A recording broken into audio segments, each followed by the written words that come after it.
If you had walked into the refuge that week, you might have thought someone had mixed up the labels. In one enclosure, untouched rabbit, untouched chicken, and a wild bobcat standing at the fence, eyes fixed not on the meat, but on a crate of crooked green cucumbers. That's where this strange, heartwarming story begins. The refuge sits on the edge of the high desert in New Mexico, where the land is composed of soft hills and scrub, and the sky feels too vast for human worries. Mornings there start quietly. A wind brushes over the sage. The metal of the enclosures keeps a bit of the night's chill, and the only steady sound is the rattle of a feed cart being pushed down the sandy path. Martin Hale has pushed that cart for years. He doesn't move quickly anymore. He doesn't need to. The cats know his rhythm. They hear the wheels, smell the meat, and usually you can see ears pop up one by one along the row of habitats, like little flags saying, "I'm here, don't forget me." But that week, at the far end of the path, one set of ears stayed flat. Sable. Sable is a full-grown bobcat, all tawny fur and black ear tufts. The kind of animal you'd expect to see melting into the rocks at dusk, not behind a stretch of chain link. When he first came in, the team joked about his appetite. He would leap for his food tray like a spring, tail high, whiskers bright, a real desert prince. And then, almost overnight, he stopped. Martin slides the tray through the slot. Fresh meat, still cold from the fridge. A little extra liver, hoping the rich smell will tempt him. The kind of thing that would have made Sable pace in circles a month ago. Now the bobcat doesn't even turn his head. He lies in the back corner, body curved into the shadow of a rock, as if he's trying to take up less space in the world. His ribs are just starting to show under his coat. His eyes are open, but they look past the food, past the fence, past Martin, past everything. For a wildcat, refusing meat isn't just being difficult. It's like a person turning away from water. The vet has already ruled out obvious sickness. No fever, no sign of infection, blood work that looks good enough, which somehow makes it worse. Because when the body checks out on paper and the animal still curls away, you're looking at something deeper, something in the emotions, something in the spirit. Martin has seen it before with older cats near the end. With animals who survived one too many hard chapters. The word the staff use is gentle and clinical. Withdrawn. But what it really means is, they're tired. They're done. And underneath all the science and protocols, this is where the story becomes a kind of quiet, modern moral story.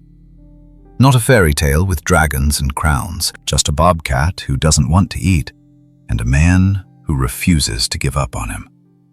The first clue that something unusual is going on doesn't come from a medical chart. It comes from the staff kitchen. One Friday, a local farmer drops off a box of ugly produce. Crooked cucumbers, blemished tomatoes, things the grocery store doesn't want, but the refuge staff are happy to eat. The box sits on the counter, faintly damp, smelling fresh and green, in a building that usually smells of coffee and disinfectant. At lunch, Martin grabs a sandwich, and almost as an afterthought, picks up one of the cucumbers. It's bent, like a question mark. He thinks he might slice it later, maybe with a little salt if he remembers. He carries it with him as he goes back out to check gates and water troughs. The path takes him, as it always does, past Sable's enclosure. The meat tray is still there. Flies are starting to notice. Sable hasn't moved much. It hits Martin like a weight in the chest every time he sees it. This strong, mysterious bobcat, built by nature to thrive, shrinking into himself. Martin pauses beside the fence and leans on the cart for a moment, letting his back rest. The cucumber presses cool against his palm. Without thinking, he shifts it to his other hand. And that's when Sable moves. Not toward the meat, not away from the human. He lifts his head. His nose twitches. His eyes lock onto the cucumber. Martin notices it immediately, because when you've spent this many mornings with wildcats, you learn to read them the way other people read headlines. This is not the look Sable gives the chicken. It's sharp, intent, almost hopeful. The bobcat stands up, slowly but with purpose. He walks toward the fence, step by careful step, tail low but not tucked. He doesn't glance at the tray on the ground. His gaze never leaves that crooked green thing in Martin's hand. For a second, it almost feels funny. A predator built to take down rabbits and deer, acting like a kid spotting candy in a grocery aisle. But there's something else in his expression too, something soulful, as if this isn't a joke to him at all. Martin lifts the cucumber a little, testing the theory. Sable's pupils narrow. His whiskers push forward. He takes another step. "Now what are you doing, boy?" Martin murmurs, more to himself than to the cat. His voice is low, the way you talk to someone you're afraid of, startling. "You won't touch your dinner, but you'll walk all the way over for a salad." It would be easy to laugh and move on, to chalk it up as one of those internet-ready, heartwarming stories where the punchline is simply, "Look how weird animals can be." But standing there, with the wind tugging his jacket and the sun catching the wire, Martin doesn't feel amusement. He feels curiosity, and if he's honest, the first tiny flicker of hope. Because apathy doesn't chase anything. Apathy doesn't get up. Whatever else is going on inside Sable, this strange little pulse of interest, this loyalty to some forgotten instinct to explore, hasn't died yet. So Martin does something very small and very important. He doesn't feed the cucumber through the fence. He doesn't break rules. Not yet. He just sets it down on the cart where Sable can see it.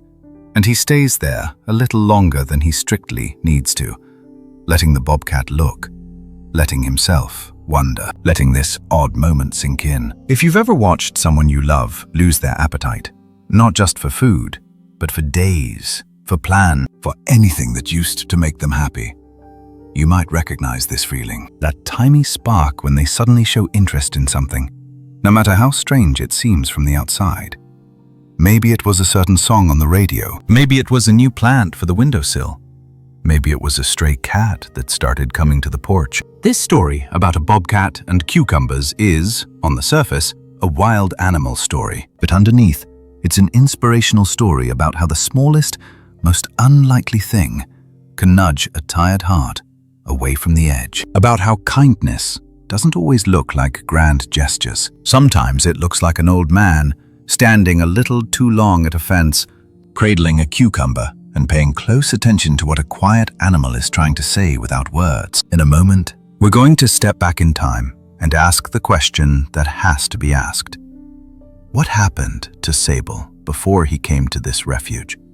What kind of life leads a bobcat to refuse meat, yet reach out for something green and cool and new?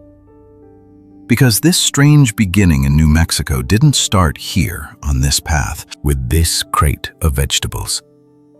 It started years earlier in a very different place. Stay with me, if you'd like, as we follow that trail backwards. And while you're here, if stories like this help you feel a little more connected to bobcats, to nature, maybe to your own memories, feel free to keep this video close. There's more to Sable's journey than one odd craving. If you only saw Sable now, pacing softly through the desert light, you might think he'd always lived with space and sky. But every story about a bobcat who learns to reach for life again has a first chapter most of us never see. Years before New Mexico, before the refuge, Sable's world was much smaller. It started at the edge of a highway in West Texas, a gravel lot. A faded sign with a cartoon paw, a place that called itself a wildlife experience. But the wild had been taken out of it a long time ago. Behind the scenes, down a short row of rusted pens, a young bobcat arrived in a wooden crate. He was lean and alert then, all muscle and instinct, pressing his nose to the slats, tasting dust and gasoline on the air. We slid him into a cage barely longer than his own body. Concrete floor, chain link front, a plastic doghouse in the corner. No trees, no rocks, just a single rubber ball and a metal dish that scraped when it moved. In the wild, a bobcat might claim a territory of several square miles. He'd thread his way through brush and creek beds, leaving quiet marks only other animals could read. He'd stalk rabbits in the half-light and sleep in hidden pockets of rock where no one could reach him. Sable's territory was 8 steps one way, 8 steps back. Day after day, cars pulled in. People bought tickets and paper cups of pellets for the goats. On hot afternoons, kids would run past the back row of cages, pointing, laughing when a cat hissed or swatted at the fence. The staff meant well, in the way people sometimes do when they don't know better. They fed him store-bought meat, hosed the concrete, snapped photos for the brochure. They didn't understand what happens to a wild heart when its world is reduced to a rectangle. At first, Sable did what every healthy animal does. He tried. He leapt for the bars, climbed the fence until his paws slipped on the metal. He slammed his body against the gate when a truck rattled by, driven by something louder than fear. Over time, the fight turned into something else. Various noticed the funny cat who walked the same pattern over and over, back and forth, wearing a thin track into the concrete with the pads of his feet. Some thought it was cute. Some said it looked like he was dancing. From the outside, it might have seemed like one of those fairy tales about a bobcat prince trapped in a cage, waiting for someone to break the spell. But the truth is less dramatic and more painful. No magic wand, just long days. The records that eventually made their way to the New Mexico refuge are dry and factual. Intake notes, weight logs, short comments scribbled in the margins. Pacing increased. Chewed fake plant to pieces.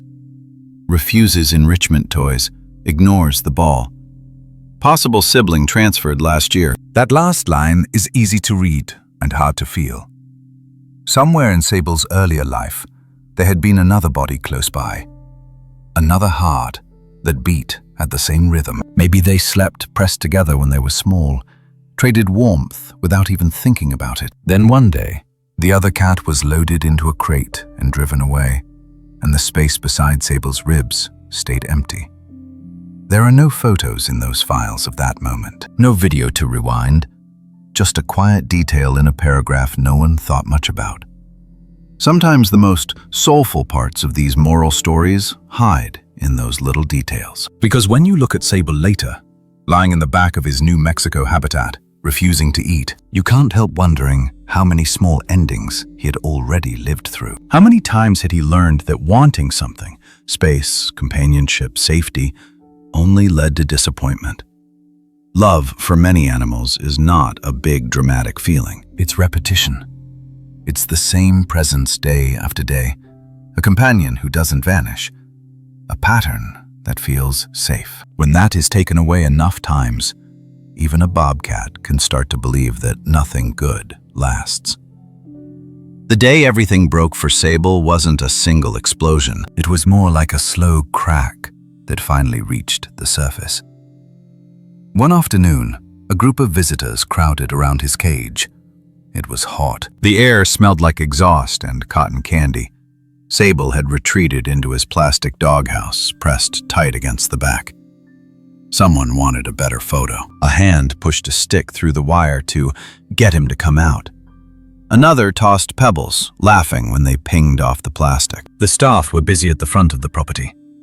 No one saw how long it went on before Sable snapped. He came out in a blur of fur and claws, struck the fence and slammed into the wire so hard that one of the posts shuddered. People shrieked and stumbled back. Someone dropped their drink. On the security camera, it probably looked like a close call. On the intake report sent later to the refuge, it turned into a sentence. Animal showing increased aggression, facility unable to manage safely. That was the turning point. Underneath the label of aggression, there is often a simpler word: enough. Enough poking, enough noise. Enough days waking up to the same 4 walls and the same powerless rage. For Sable, that outburst sealed his fate. The roadside place didn't have the training or the space to meet a frightened predator halfway. So phone calls were made. Forms were filled out. A sanctuary in New Mexico, already stretched, agreed to take him in. They loaded him into a crate again. Another truck, another long drive. To the people handling the paperwork, it was a transfer. To Sable, it must have felt like the world rewriting itself once more. When Martin stands now at the fence of the refuge, watching that same bobcat turn away from food and stare at a cucumber instead. He doesn't know all these details, not yet, that there's a whole history sitting behind Sable's eyes, like chapters in a book nobody's opened. And maybe you know that feeling too. Looking at someone, human or animal, and sensing that the story didn't start where you met them. There's a whole stretch of road behind them. Some of it is bright, some of it is broken. For viewers who love heartwarming stories and inspirational story arcs, it can be tempting to rush straight to the happy part, to skip the cages and the gravel lots and focus only on the after. But the kindness we're talking about here, the kind that truly changes things, grows stronger when we're willing to sit with the before for a moment. It doesn't mean staying stuck there. It just means honoring it. Because the bobcat who now begs for cucumbers and plays in the New Mexico sun is the same bobcat who once walked 8 steps one way and 8 steps back on a strip of concrete with no place to hide. Knowing that doesn't make the story sadder. It makes it deeper. It shows how much loyalty to life is still inside him, even after everything. In the next part of this journey, we're going to turn the camera gently away from Sable for a moment and look at the man on the other side of the fence. Martin didn't come to the refuge by accident either. He carries his own history of long days, quiet rooms, and the fear of becoming useless. His path and Sable's intersect in a way that feels almost like one of those modern fairy tales, minus the magic, plus a lot of small, patient choices. If you feel something stir in you when you hear about animals like Sable or people like Martin, I invite you to stay with this story a little longer. The next chapter isn't just about a caretaker doing his job. It's about what happens when 2 tired hearts, one human and one wild, start pulling each other slowly back toward the light. If you saw Martin on the path with his feet cart, you might think, there goes a man who has it all figured out. Steady steps, familiar routine, easy way with the animals.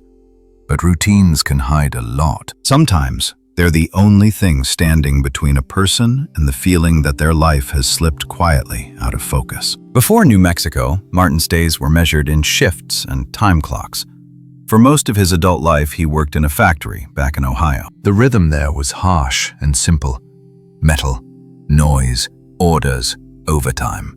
He showed up, did his job, and stayed late when they asked. People relied on him, even if they didn't say it out loud. There was a kind of loyalty in that place, and he carried it like a badge.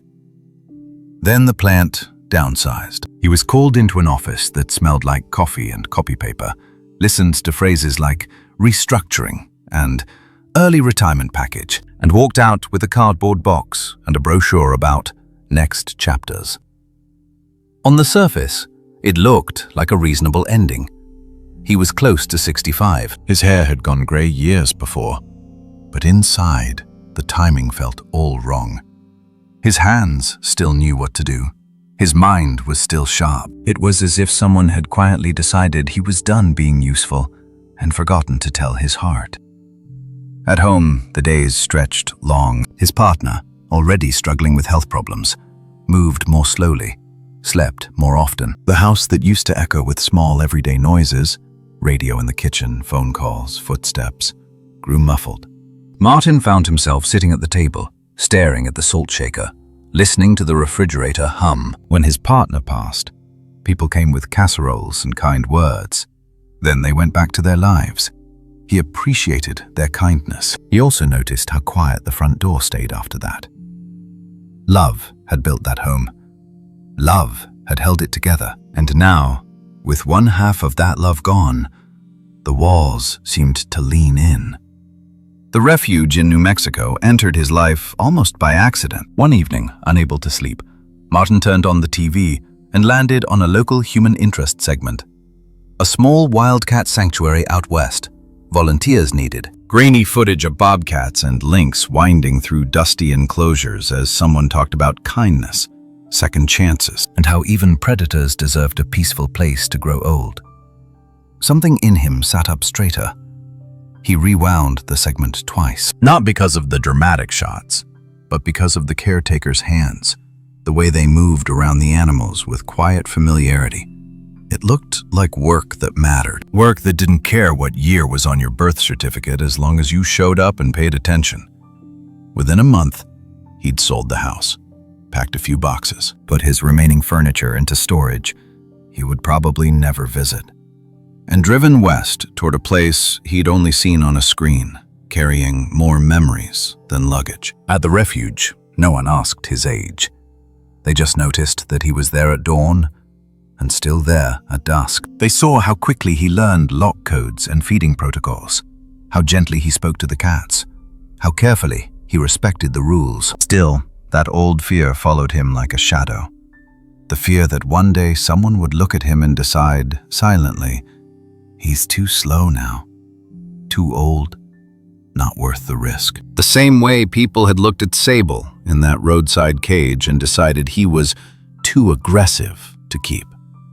Quietly, Martin and the Bobcat carried similar scars, both labeled too much or too used up by places that couldn't hold them anymore. This is where the story turns from simple wildlife footage into something more soulful, more like those moral stories that linger in the back of your mind. Because it's not just about a man caring for a bobcat, it's about what happens inside that man when he's alone with his thoughts and a creature who stopped wanting to eat. On the morning after Sable first locked eyes with that cucumber, Martin woke up earlier than usual. He sat on the edge of his narrow bed in the staff house, listening to the heater click. His knees complained when he stood. His back felt stiff. Ordinary aches, nothing new. But there was a restlessness he hadn't felt in a long time. He kept seeing Sable's face the day before, how the cat had ignored the meat but tracked the cucumber like it was something precious. Not food, exactly. Something else. As he poured coffee into a travel mug, he caught his reflection in the small kitchen window.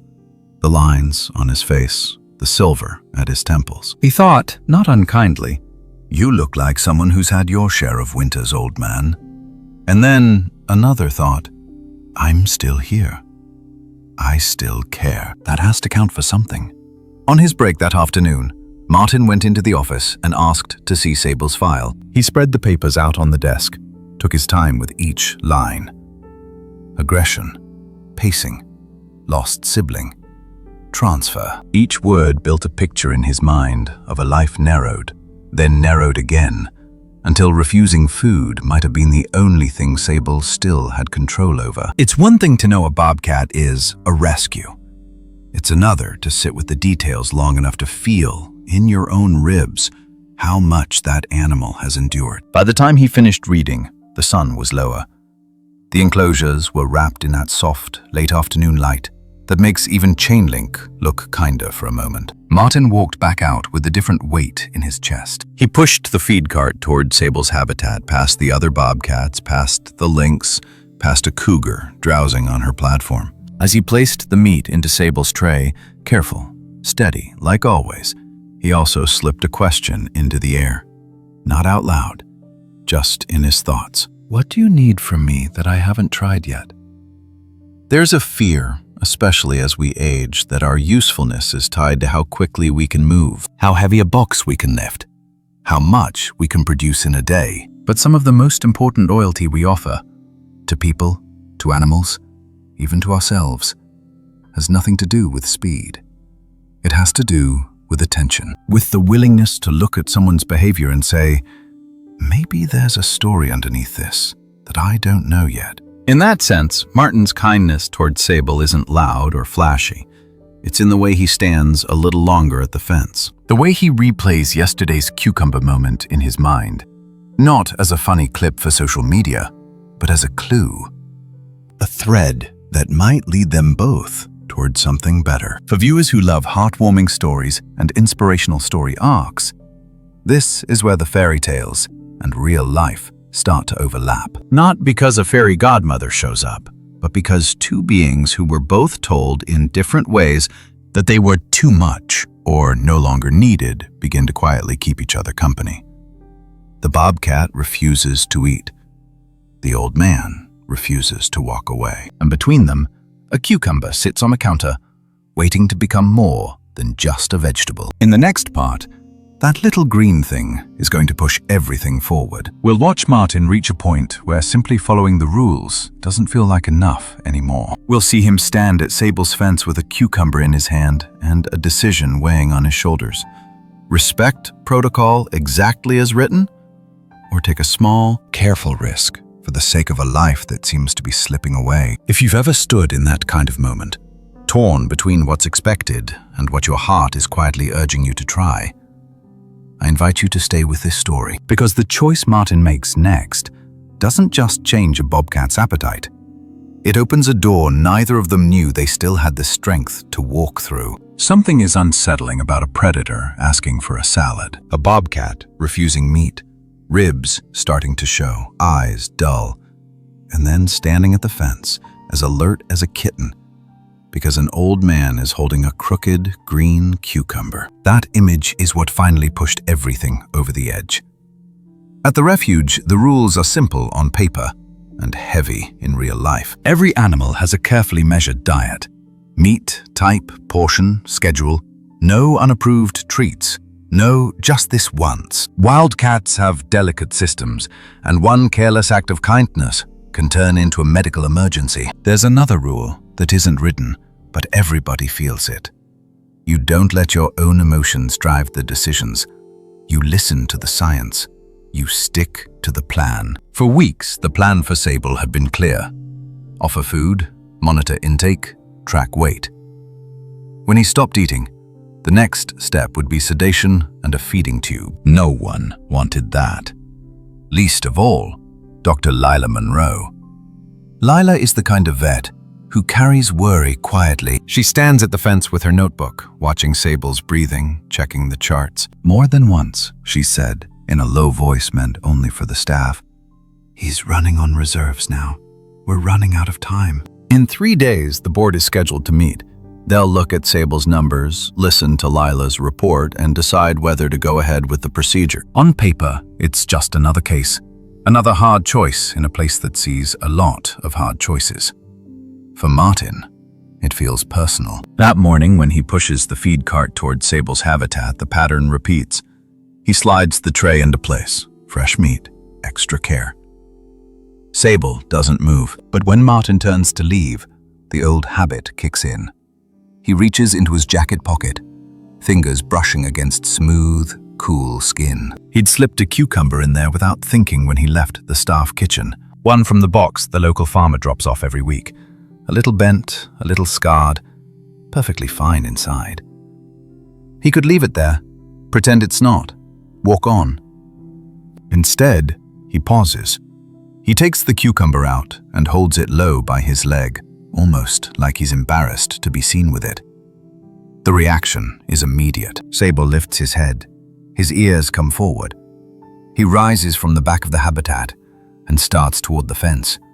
Slow at first, then with more purpose. His eyes are no longer distant. They're locked on that harmless piece of green like it's the most important thing he has seen all day. Martin feels a tug in his chest. This is what hunger looks like when the body has given up on meat, but the heart hasn't quite stopped wanting something. He hears footsteps behind him. "Anything?" Lila asks. He swivels slightly, enough to hide the cucumber behind his hip. Old instincts, factory floor. Don't show what you're not ready to explain. "Same as yesterday," he says quietly. "He looked up, that's all." She sighs. "We'll give him until the board meeting. After that, we may not have a choice." As she walks away, Martin looks back at Sable, now pressed close to the fence, nose working, paw resting lightly against the mesh. Not clawing, not lashing out, just asking. And that's when the rule book in Martin's head and the loyalty in his heart collide. Later that afternoon, when the refuge had gone soft and still in the heat, Martin came back alone. He doesn't have the cart, just a small bowl, the same meat, and that same cucumber.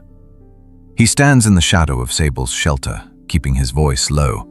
"We're going to try something," he murmurs. "You and me. If this is a bad idea, that's on me, not on you." He opens the small access gate and sets a flat rock just inside, hands steady despite the way his stomach is turning over. On one side of the rock, he lays a few pieces of meat. On the other side, a thick, round slice of cucumber, bright green against the stone. Then he steps back, closes the gate, and moves where he always does, outside the fence, no closer than usual. He hasn't broken the safety rules, but he has stepped far outside the emotional ones. He has turned feeding time into something new, a choice, a little ritual, a moral story, in its own way, written in meat and vegetables. Sable stays in the back for a few seconds, watching. The wind moves gently through the dried grass. Somewhere, a gate clanks. Time stretches. Then Sable walks forward. He doesn't rush the food. He doesn't even look at the meat at first. He goes straight to the cucumber slice, nose low, whiskers forward. He touches it with the side of his face, rubs his cheek along it, feeling the coolness on his fur. Then he nudges it with his paw, rolls it just enough to hear that little thud on the stone. Only after that does he bend his head and take a small piece of meat. Chew, swallow, pause, back to the cucumber, another rub, another roll, then another piece of meat. It's awkward and beautiful at the same time. From a distance, it might look almost silly. A bobcat using a salad ingredient as some kind of good luck charm before every bite. But for Martin, standing there with his hands curled into the fence, it feels like watching someone relearn the language of being alive. In that moment, the cucumbers stop being a joke and become something soulful, a bridge between refusal and acceptance, between shutting down and trying again. The next day, Lila reviews the overnight camera footage. On the screen, in grainy black and white, she sees Sable approach the rock, the meat, the cucumber, the strange, deliberate dance between them. She plays it once, twice, a third time, this time watching the timestamps. Every time Sable interacts with the cucumber, rubbing, rolling, gently biting, he follows it with a bite of meat. By the end of the clip, the tray is empty. The bobcat, who wouldn't eat, has finished a full portion for the first time in days. Lila calls Martin into the office. "What did you do?" she asks. There's no anger in her voice, just honest astonishment. He tells her the truth about the cucumber in his pocket, about Sable's bright-eyed begging at the fence, about the little stone altar he made, meat on one side, green on the other. He doesn't dress it up. He doesn't apologize either. He just lays it out like a man putting his cards on the table. "I know it's not in the protocol," he says quietly, "but I couldn't walk past him again with nothing new to offer." She looks at him for a long moment. Then, back at the screen, where Sable is frozen mid-bite, a cucumber slice under his paw. "Breaking the rules," she says slowly, "might have just given us the first real clue we've had." There's a tenderness in that realization that's easy to miss. We're taught, especially as we get older, that safety lies in staying inside the lines. And yes, with wild animals, those lines matter. They protect lives. They protect trust. But every once in a while, kindness asks us to look at a rule and ask, is this about control or care? Martin didn't toss junk food into the habitat on a whim. He watched. He listened. He tried to understand what Sable's strange loyalty to cucumbers might be saying emotionally, even if the biology didn't make sense. And then gently, he responded. For anyone watching who has ever felt locked into a pattern that no longer worked, whether in grief, routine, or old habits, this moment between a man, a bobcat, and a cucumber is more than a quirky, heartwarming story. It's a reminder that sometimes the path back to appetite, to joy, to being truly happy to be here doesn't look logical from the outside. It looks like play. It looks like a small, strange object that gives you permission to try again. In the next part of this journey, we're going to slow down and look at why this matters so much. Not just emotionally, but physically. What is enrichment really? Why does a simple cucumber become a lifeline for a predator? How does novelty, texture, and play wake up a brain that's gone quiet?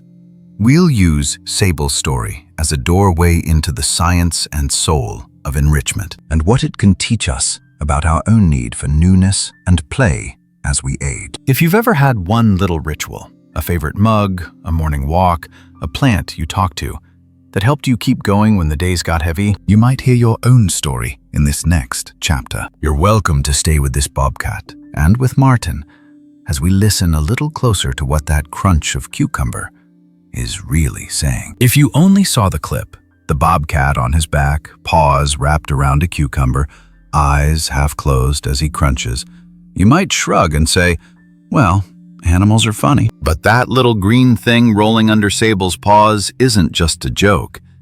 It's medicine. Not in a bottle. In his mind. Out in the wild, a bobcat's day is full. Not busy in the way our lives are busy. Full in a different way. There are tracks to follow, scents to investigate, sounds to decode. Every rustle might be prey. Every shadow might be a danger. There's distance to cover, territory to patrol, and weather to read. Even rest has a purpose. Lying still, listening, gathering energy for the next move.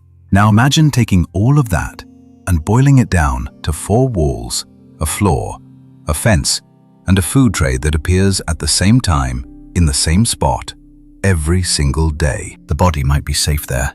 No cars, no bullets, no starvation. But the brain, the wild, curious, problem-solving brain, starts to go quiet. After a while, that silence can turn into something heavy. For animals, just like for us, long stretches of nothing new can drain the appetite, flatten emotions, and dim that spark that says, I'm happy to be here. And that's where enrichment comes in. Enrichment is a simple word for something deeply important. It means adding back some of that wild texture to a captive life. New smells, new objects, new puzzles, new places to sit, new ways to find the same food. It's kindness in the form of variety. For big cats, that might look like a frozen block of meat that has to be licked and worked at, a log rubbed with an unfamiliar scent, a cardboard box to shred. Just because. A feeding dish is placed somewhere different, so they have to hunt with their eyes and nose again. On a chart, these are little checkboxes. Offered box, added scent, rotated toys.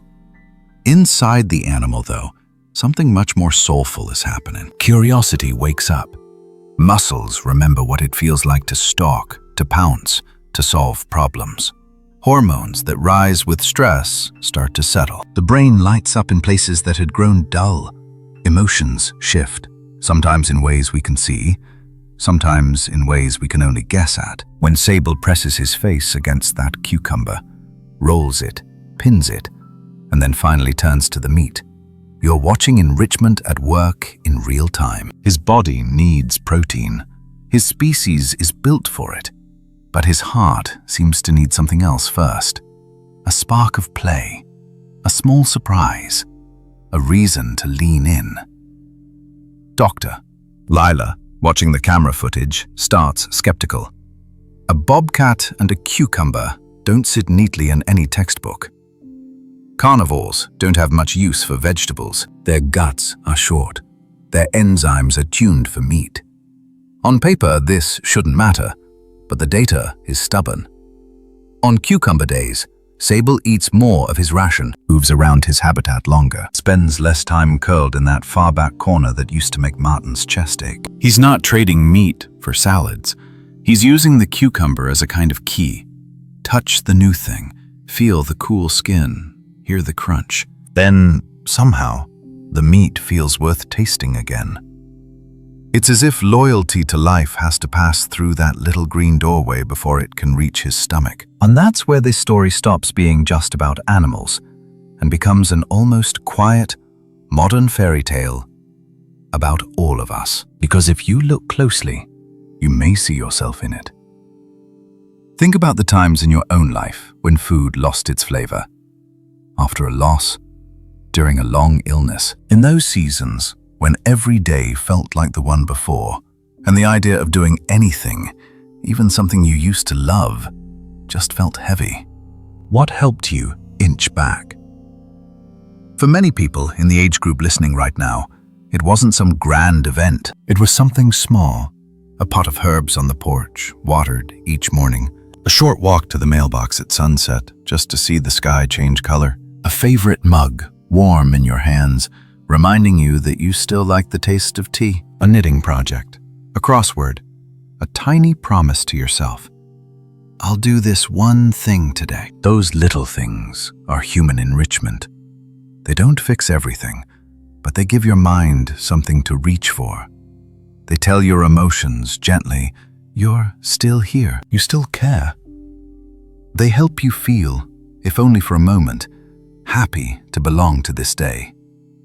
Sable's cucumber is that kind of thing. It looks odd from the outside, this predator begging for cucumbers like a child begging for candy. But on the inside, it's a signal, a spark, a reminder that the world still has surprises, still has textures worth touching, still has flavors worth tasting. Behind the fence, and on our side of it too, love and loyalty often show up in these tiny rituals. A bobcat's silly play, a person's quiet habit. Heartwarming stories like this carry a gentle kind of wisdom without ever needing to spell it out. At the refuge, once the staff see how strongly Sable responds, they start to think differently about every animal on the property. They bring in new scents for the lynx's favorite log. They drag a trail of feathers for the cougar to follow at dusk. They float toys in the tiger's water tub, watching those big paws slap and splash. The big cat suddenly acting like a house kitten again. None of this erases the moral complexity of captivity. These cats aren't fairy tale characters living in a perfect kingdom. They're rescues, living in the space between what should have been and what is. But enrichment, these cucumbers, these puzzles, these small creative offerings, honors the wildness that's left. It says, with actions, not speeches, we see who you are. We know your mind still needs work. We know your heart still needs play. If that isn't kindness, it's hard to know what is. For people watching at home, especially those in their 50s, 60s, older folks who have seen a few seasons come and go, this isn't just a wildlife lesson. It's a gentle reminder that your need for enrichment doesn't have an expiration date either. You still deserve a new book on the nightstand, a small project to tinker with, a plant to tend, a hobby to revisit, a song to put on repeat. Even if you live alone, even if the world seems to have moved on, even if your days feel quieter than they used to. The story of a bobcat and his cucumbers becomes, almost unexpectedly, an inspirational story about saying yes to small joys, long after life has given you reasons to shut down. And as Sable is rediscovering his appetite through this strange little ritual, something else is stirring beyond the refuge fence. Across town, a group of seniors in an assisted living home is about to see his cucumber antics on a screen. They'll laugh, they'll lean closer, and then one of them will have an idea. What if we grew some cucumbers just for him? The science of enrichment. On one side of the story is about brain chemistry and stress hormones. The soul of enrichment, on the other side, is about connection between a wild cat and an old man, and soon between a refugee and a small garden behind a nursing home. In the next part, we'll step into that garden, into the hands that plant the seeds, the hearts that find new purpose in watching them grow, and the way Sable's crunch echoes all the way back to a patio full of chairs and wheelchairs, and quiet hope. If you've ever felt that your own days could use a small green spark of their own, I'd be glad to have you stay with this story as it travels from desert sand to nursing home soil, and back again. On the other side of town, in a building with beige hallways and quiet televisions, a group of seniors met Sable before they ever smelled the desert air. He arrived in their lives on a tablet screen. Most afternoons at the Cedar Mesa Assisted Living Center follow a familiar pattern. Lunch trays, medication rounds, the soft squeak of wheels on linoleum. Some residents nap in their rooms. Others sit in the common area, watching game shows with the sound turned low. Time moves, but not in a hurry. One Tuesday, an aide named Mariah decides the room could use something different. She scrolls through videos on her tablet, looking for something calm and clean. She stops when she sees the thumbnail. A bobcat, flat on its back in the sun, paws wrapped around a cucumber like a teddy bear. The title mentions a rescued bobcat, a sanctuary, and vegetables. That's unusual enough to make her tap. On the screen, Sable appears. He's in his New Mexico habitat, rolling in the dust, clutching his strange green prize. He crunches. He tosses it. He bats it like a kitten, then pauses to eat a piece of meat from his tray. The captions quietly explain, this bobcat once refused to eat, but cucumbers helped him find his way back. At first, only a couple of residents look up. Then the sound of Sable's crunch breaks through the room's hum, and more heads turn. Someone chuckles. Someone else leans closer. Now what on earth is he doing? A man in a cardigan murmurs, half amused, half amazed. Mariah props the tablet on the coffee table so everyone can see. On that screen, far from their recliners and walkers, kindness looks like a wild cat being allowed to be silly. Love looks like a caretaker standing nearby, letting an animal play its way into eating again. The emotions in the room shift. Just a little, but enough to feel. The video ends. The room doesn't go back to normal right away. Instead, they talk about the pets they had as adults, about the farms they grew up on, about vegetables that actually tasted like something back then. The story of a bobcat and his cucumbers becomes, in their hands, a quiet, heartwarming story about their own lives. One of the women in the room, Evelyn, watches Sable with particular attention. She's always loved gardens. For most of her adult life, she kept a small one behind her house. A few tomato plants, some herbs, and every summer, a row of cucumbers. She remembers staking vines in the June heat, brushing dirt from her palms, feeling that simple, grounded happiness that comes from coaxing life out of soil. In the facility, her days are safe, but they're smaller. Someone else cooks, someone else brings the mail. There's nowhere to kneel in the dirt, no hose to wrestle, no seed catalogs spread across the kitchen table. As she watches Sable hug that cucumber, something stirs that she thought was gone. It's not nostalgia, exactly. More like recognition. Here's a creature who looks out of place with a garden vegetable clutched to his chest. And yet, the joy is obvious. The loyalty he has to this strange little ritual is almost funny, almost soulful. She thinks, he doesn't know where that cucumber came from. He just knows it makes his day better. Then another thought follows, clear as a bell. Well, somebody has to grow those cucumbers. The next morning, Evelyn talks to the activities director. Could we start a little garden? She asks. Nothing big, just some pots, maybe a raised bed. We could grow cucumbers for that bobcat. The idea sounds, at first, like something from a modern fairy tale. Seniors in the city growing vegetables for a desert predator they will probably never touch. But there's something in the way she says it, a steady, practical tone that makes it feel less like whimsy and more like a plan. Within a week, the back patio looks different. Maintenance brings out a few raised planters, high enough that no one has to bend too far. Backed soil is poured in, dark and rich. Small starts of cucumber plants arrive from a local nursery, thin vines with bright green leaves ready to climb. Chairs are rolled outside, sun hats appear.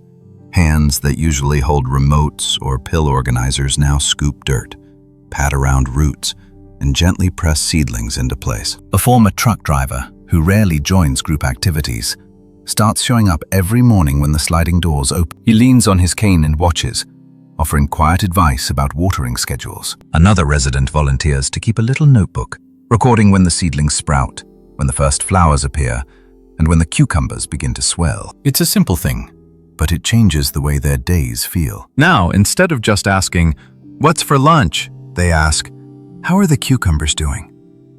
Loyalty shifts from passive routines to living, growing things out on the patio. Back at the refuge, Martin doesn't know any of this yet. He just keeps showing up with his feed cart, keeps slicing cucumbers, keeps watching Sable's confidence return one crunchy bite at a time. He feels the story getting bigger, but he doesn't know how far it's reaching. One afternoon, an email arrives in the refuge office. It's from Cedar Mesa Assisted Living. There's a photo attached.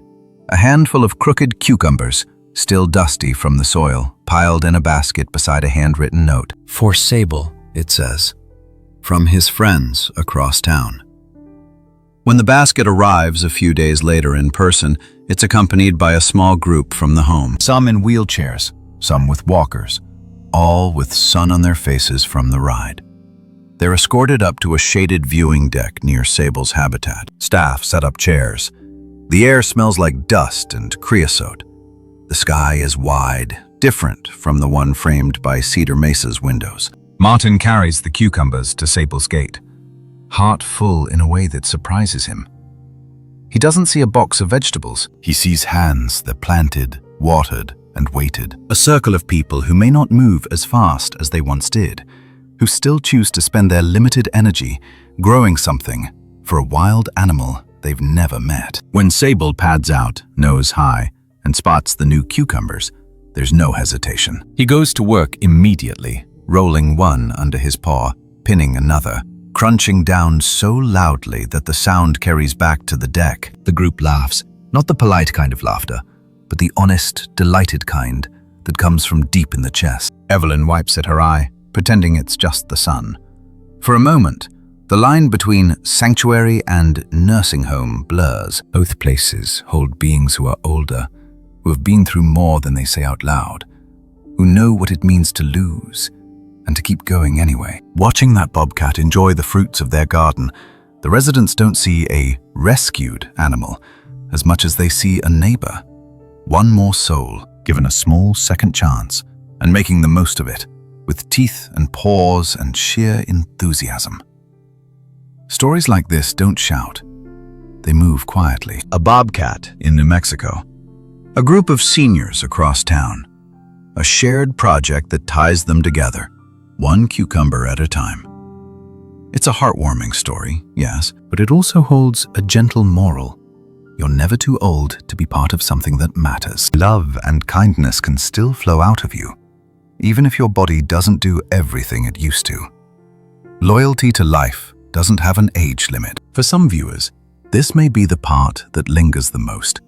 Not the dramatic rescue, not the science, but the sight of elders, many on fixed incomes and limited energy, choosing to grow hope in a raised bed and send it out into the world. Of course, in real life, even beautiful ideas have to pass through paperwork, budgets, and questions. As Sable's story spreads, the refuge begins to face new pressures. Are cucumbers safe long-term? What will donors think? How do they balance this touching, inspirational story with the serious work of running a sanctuary? In the next part, we'll step behind the scenes. We'll look at the board meetings, the inspectors, the finances, and how, even there, quiet acts of kindness, small donations, and everyday loyalty keep this unlikely connection between a bobcat and a garden alive. If you've ever wondered whether your own small efforts, your letters, your $5 gifts, your prayers, your plants, actually make a difference, I invite you to stay with this story a little longer. Because the way this refuge weaves rules, money, and real life around one stubborn bobcat will say something hopeful about all of us, too. Every good story reaches a point where the heart says, yes, and the world answers, wait a minute. For Sable and his cucumbers, that moment came not at the fence, but around a conference table. By the time the first basket of homegrown cucumbers arrived from Cedar Mesa, word about the salad-loving bobcat had already slipped out into the world. A few short clips went online. Sable rolling on his back, cucumbers pinned in his paws. Sable crunching beside his meat tray. Sable looking, frankly, happier than anyone expected a rescued predator to look with a garden vegetable. The internet did what it often does with heartwarming stories. It shared, it commented, it turned Sable into a small, unlikely symbol of joy. But inside the refuge office, another conversation was unfolding. At the weekly meeting, the director clicked through slides, budgets, vet bills, and meat delivery invoices. Then a new page appeared on the screen, screenshots of Sable's videos, along with an email from a concerned supporter. It read, in part, I love what you're doing, but I'm worried. Are cucumbers really safe for a bobcat? Please be careful not to turn him into a circus act. No anger, just fear, wrapped in love. Still, it landed heavily. The board members knew the facts. Sable was eating again. His weight was inching up. His coat looked better. His eyes were brighter. But their job wasn't just to care. It was to answer to regulations, donors, and the quiet, watchful eyes of people who trusted them to get this right. "We need documentation," one of them said. "If an inspector asks why we're offering produce to a strict carnivore, we can't just say, because he likes it." Lila nodded. She'd been waiting for this. Over the next week, she pulled together everything she had: weight charts, behavior logs, enrichment notes, photos, and video stills. She included literature on enrichment, on stress reduction, and on how play and novelty can affect appetite in captive animals. Not fairy tales, not folklore, just straightforward science, colored by the emotions she'd watched through the fence. She added one more page at the end. On it, she wrote, "Without cucumber enrichment, Sable refused food for X days. With cucumber enrichment, he has consumed Y% of his ration for Z consecutive days." Even people who weren't animal people could feel the story behind those numbers. Still, life has a way of pushing back right when things look hopeful. One morning, Martin noticed Sable moving differently. The bobcat ate, but more slowly. When he lay down afterward, he held his jaw oddly, like he was trying not to show discomfort. A droplet of saliva hung from his lip, longer than it should have. Martin mentioned it to Lila. She watched from the fence, brow furrowing. The exam that followed showed a mild tooth infection, nothing catastrophic, caught early enough. But it meant antibiotics, a brief sedation for a deeper look, and a few days of lower appetite while Sable's body adjusted. The timing couldn't have been worse, because on the calendar, circled in red, was the inspection date. The inspector arrived on a breezy morning, clipboard in hand. He walked the paths with the director, checking locks, water sources, shelter, and diet logs. When they came to Sable's enclosure, the bobcat was dozing under his favorite branch, a cucumber half chewed nearby, meat mostly untouched. "Is he always like that?" the inspector asked. "No," Lila said. "He's on antibiotics for a dental issue. His appetite's a little off." She said it calmly, professionally, but inside, she felt every ounce of the fragile trust they'd built wobble. The inspector flipped through his pages. "I've seen the videos," he said. "You're getting attention for this." He paused. "Attention can be good. It can also be tricky. Convince me this isn't a stunt." There was a time when that question would have stung. Now, it felt like an invitation. Lila opened her folder and began to talk, not in jargon, but in steady, human language. She explained how Sable had come in starved of stimulation, not just food, how he'd shut down, refused meat, retreated into the back of his habitat. The first real spark of interest they'd seen was when he smelled a cucumber. She pointed to the charts, showing his weight climbing after enrichment began. She showed notes of his pacing decreasing, his play increasing. She described the seniors at Cedar Mesa, the raised beds, the basket of homegrown cucumbers brought out with such care. "This is not a trick to entertain visitors," she said quietly. "This is a tool that helps a traumatized animal reconnect with his own appetite. We're not replacing meat with vegetables. We're pairing nourishment with novelty, so his mind can accept what his body needs." The inspector listened longer than anyone expected. He watched Sable rise, walk to the cucumber, and nudge it with his nose as if to say, "Are we doing this today?" Then he took a measured bite of meat, chewed slowly, and swallowed. Finally, the inspector made a small note on his form and nodded. "Document it," he said. "Make it part of his individual enrichment plan. As long as it's supervised and supported by the vet, I see no problem." It wasn't a grand blessing.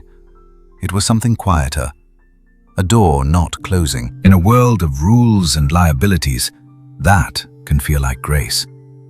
Meanwhile, beyond the legalities, another kind of support was flowing in. Small envelopes arrived in the mailroom, some neat, some shaky. Inside, folded next to checks or a couple of dollar bills, were notes. "I'm on Social Security, so I can't give much, but please buy Sable a cucumber from me. I watch your Bobcat videos every night before bed. They make me feel less alone." My grandkids and I planted our own cucumbers after seeing Sable. Thank you for reminding us that wild hearts can heal. In the comments section online, people shared their own moral stories. A rescued dog who would only eat if someone sang. A husband in recovery who kept a small plant by his bed as a promise to keep going. A grandmother who found a new purpose in baking bread for neighbors. The refuge staff read these messages in the break room, leaning over each other's shoulders, eyes soft. It was as if Sable had opened a channel between many quiet, tired hearts, human and animal, and permitted them to admit what helped them stay. This is what loyalty looks like when you zoom out. Not just the loyalty of a caretaker to a bobcat or of a bobcat to his peculiar vegetable, but of a whole community showing up in small ways. A $10 check, a basket of crooked cucumbers, a comment typed late at night in a too-quiet house. Of course, the spreadsheets didn't magically balance. Meat was still expensive, vet bills still came, roofs still leaked in winter storms. The refuge had to weigh every choice against the reality of keeping the gates open. But when the board reconvened to discuss Sable's case, the conversation sounded different. They weren't debating cucumbers, yes or no. They were talking about Sable as an individual. His trauma, his progress, his odd but clearly meaningful ritual. They voted to formalize cucumber enrichment in his care plan, with clear guidelines and regular review.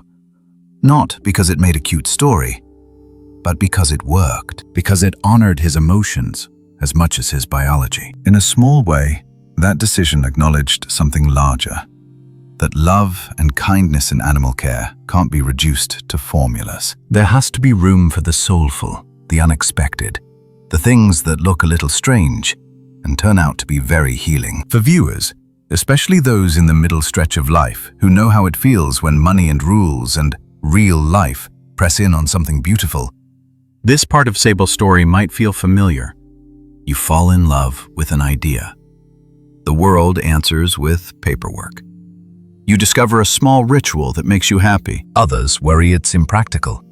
What Sable and Martin and the refuge remind us here is that it's possible, slowly, carefully, to weave heart and structure together, to protect something fragile without smothering it, to keep the doors of kindness open, even while counting every dollar. In our final part, we'll step back and watch the seasons turn around this odd little circle of life.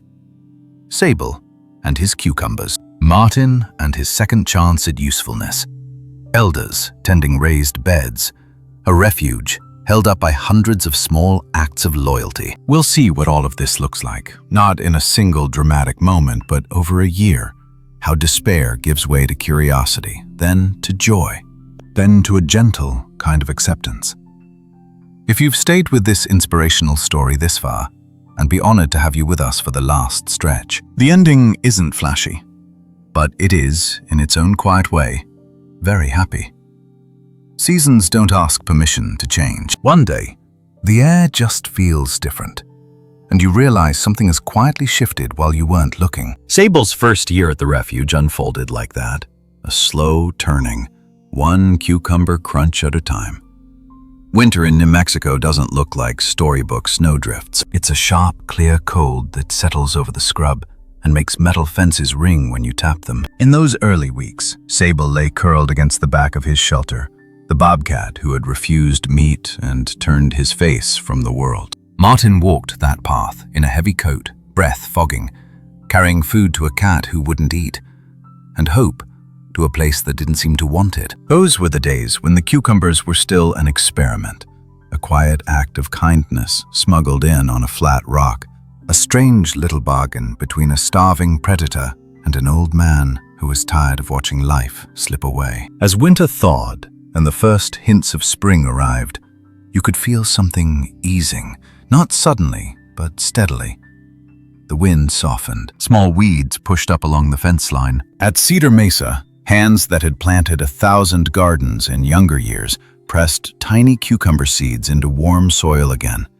this time for a wild bobcat they knew only through a screen. At the refuge, Sable started showing up at the fence before feeding time, whiskers forward, eyes bright, As if he'd remembered there were things in this world worth getting up for. meat first on some days, cucumber first on others.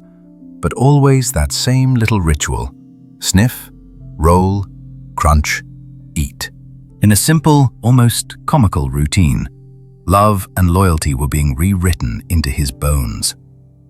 By summer, the change was visible even if you didn't know the backstory. Sable's coat had deepened to rich, tawny gold. His gait became that loose, confident walk you see in wild footage, feet touching the ground as he belonged there. When the heat pressed down in the afternoons, he'd stretch out on his favorite rock with a cucumber tucked against his chest, the picture of a soul that had decided, for now at least, to stay.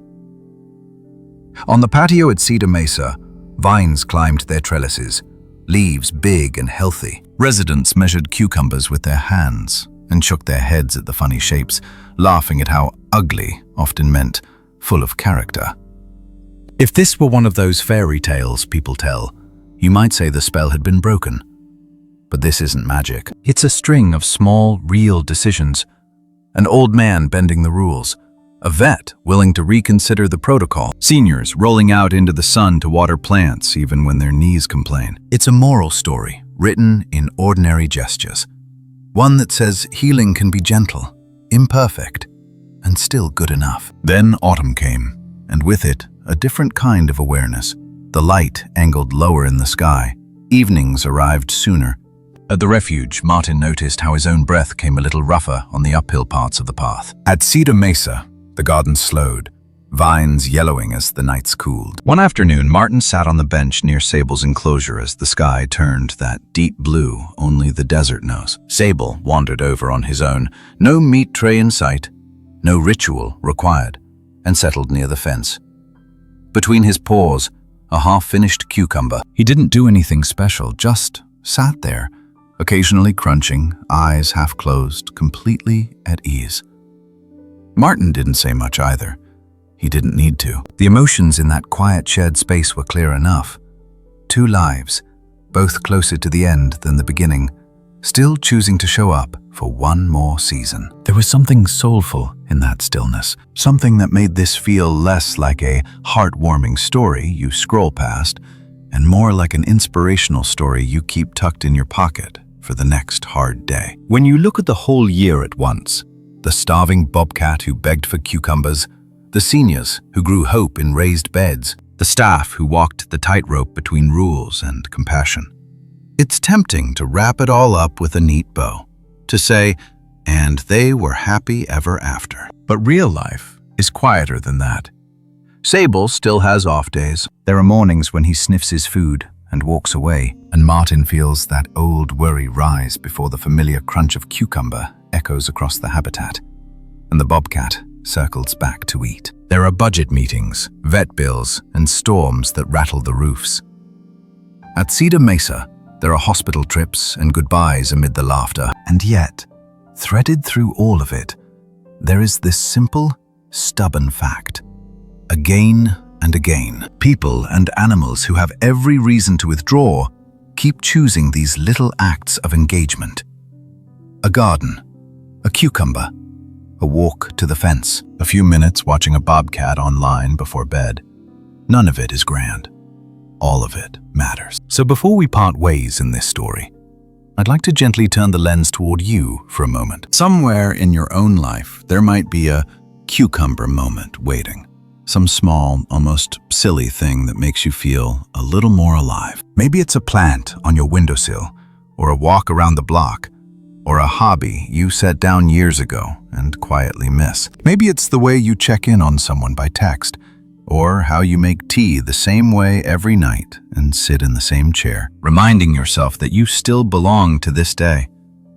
You don't need to change the world to choose life. You just need to keep saying yes to these tiny invitations when they show up. If Sable the bobcat has given you even a little reminder of that, if his crunching cucumbers and second chance have brought you comfort or stirred something gentle inside you, I'd love for you to stay connected. Take a moment after this video to ask yourself, What is one small, kind thing I can offer my own heart this week? And if this kind of storytelling helps you feel more grounded, more hopeful, more connected to animals, to nature, and to your own story, you're warmly invited to like this video and subscribe to the channel so you don't miss future stories like this. And if you ever feel moved to go one step further, your super thanks or any small donation can help real sanctuaries rescue and heal wild animals like Sable and other bobcats, turning quiet acts of kindness into food, medicine, safe space, and maybe even a few cucumbers along the way.